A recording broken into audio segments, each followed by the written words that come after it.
Place of worship, health and safety. My name is Jonathan Cunningham and welcome to Manchester Cathedral. I'm just going to go through in the next 3 to 5 minutes some of the health and safety considerations if you have a place of worship or indeed a cathedral, as you see in the background here. Again, with most places, cathedrals or indeed churches still fall under the same legislation. That's Health and Safety Work Act 1974 and the Management Regulations 1999.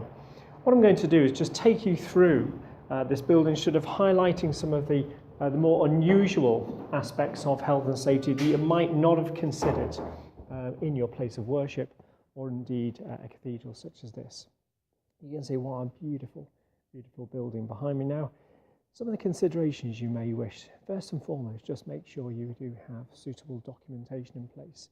This is making sure that you have a policy that clearly states out the cathedral or church's line on health and safety and how you take it seriously. You also will have an organisation chart which clearly defines the responsibilities within the organisation. You will then have risk assessments, and similar to this building, a competent person will have gone round and identified those hazards which may be seen and unseen, focusing really on the significant ones. You're then going to have safe systems of work, which likewise they're the sort of things that you will look at. In addition, you will look at staff training as the organ starts to pipe up. Staff training as well will also feature, and then record keeping, and all surrounding that will be a management system, a heartbeat of health and safety. Some other considerations, child safeguarding will feature heavily in any sort of church or place of worship.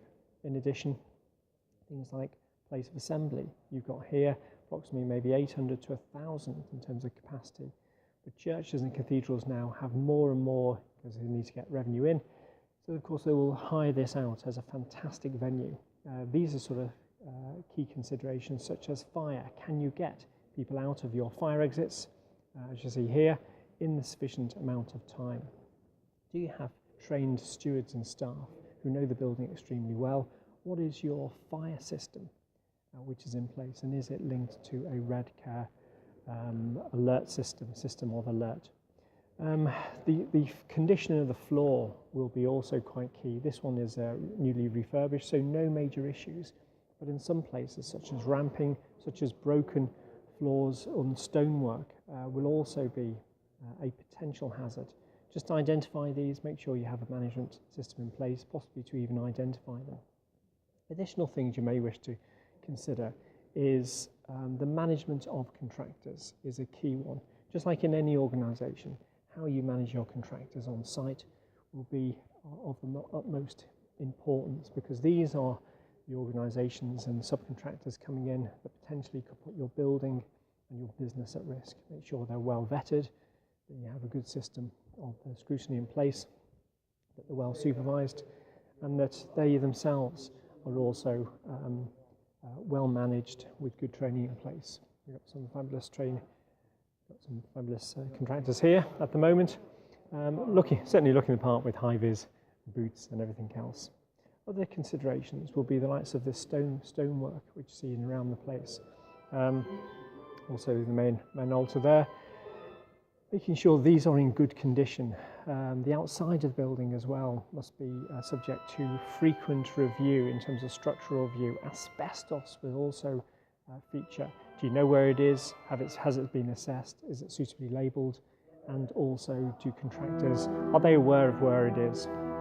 Additional things as Legionella will also be a key issue. Do you have adequate first aid in place?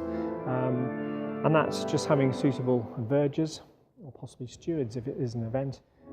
Do you have a defibrillator on site? Again, not a requirement in terms of legal requirement, but certainly now good practice. There are other issues here.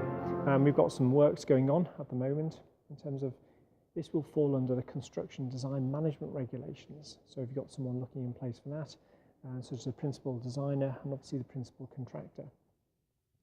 So these are just some of the issues which you must consider. If you're interested in Storm assisting you, then it'll be an absolute pleasure. If you want to click the link up here, and we'll give you a little download in terms of a safety checklist if you have a place of worship.